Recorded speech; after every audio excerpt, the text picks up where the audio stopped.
Going for it.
Sometimes I'm forgetting that I'm watching model airplanes. I think I'm watching the real thing.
Just returning, and I saw the two stars of the show in the sky. We've got the Vulcan and the Victor, two of the V-bombers. We're only missing the Valiant, and unfortunately Adam, who flies the Valiant, isn't able to be with us here today. Vulcan flown by Dave Johnson, flown by Andy Johnson.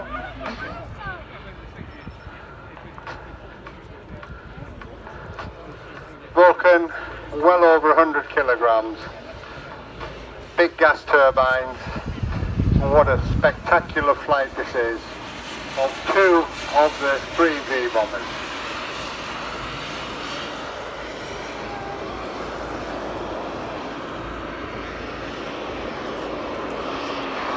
The V-bombers, of course, were built, designed, going a long way into the late 40s, early 50s, with one function, and that was to protect Britain from nuclear attack.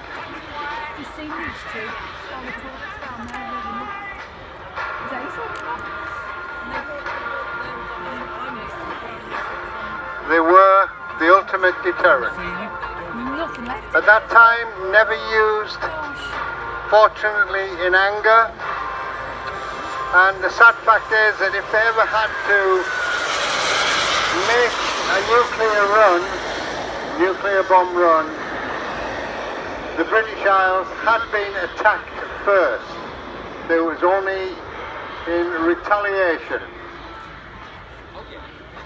Effectively, if they ever had to do that and they returned to the British Isles, there would have been nowhere for them to land. The UK and the airfields would have been completely obliterated. But fortunately, that never happened. The only time that the Vulcan, and supported by the Victor, were used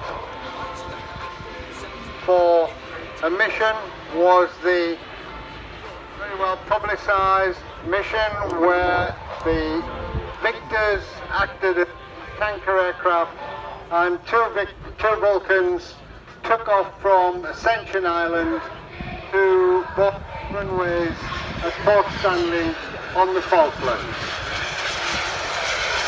The longest ever recorded mission by a single aircraft. XH-558 Vulcan made the run, but that was the backup aircraft. The initial Vulcan, which was expected to go for it, suffered decompression of the cockpit and had to return to the Ascension Islands.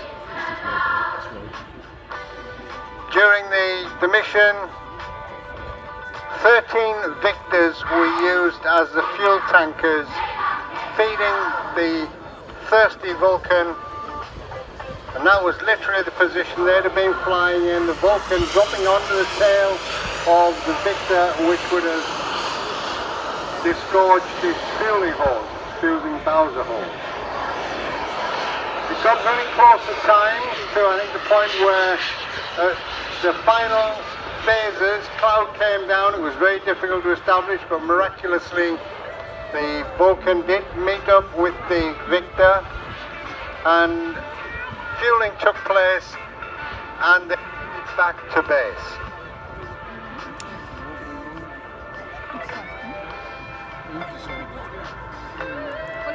Who decided? Vulcan now resides in a museum. One of the most successful the Large Model Association had was on the final year of the Vulcan in service. We had a display at our Elvington show by the Vulcan before it did its final tour of the British Isles and landed, never to move again. I think it's now down at Nottingham or somewhere like that. Doncaster now. And that's where it's residing at the moment. It was a real privilege to support it. The bucket collection we did went to Vulcan to the Skies for quite a few shows, and we did donate quite a lot of money into keeping that aircraft operational. What an operation, and what a beautiful pair of models. Vulcan wheels down, Victor wheels just come down. Dave on the controls of the Vulcan, that's 100 kilos plus a model, and comes down as light as a feather, beautifully flown. When the Victor gets safely down, then we'll really show our appreciation from everybody. Make as much noise as you like to show appreciation for both the modelling and the flying skills. Hold on to the applause, ladies and gentlemen, it isn't down safely yet. The flying skills of Dave and Andy in bringing these fabulous models to you here today at Cosford. So here it comes, the Victor wheeling in now, the Vulcan safely down, and another absolute. Now we can make some noise, give them a cheer, shout, wail, wave your hats in the air, we don't care, but show as much appreciation for the flight as you possibly can. We love it. And we never get sick of seeing fabulous models. They have winded at Cosford Museum actually, where they were located underneath the Victor and Vulcan, which reside in the Cosford Museum.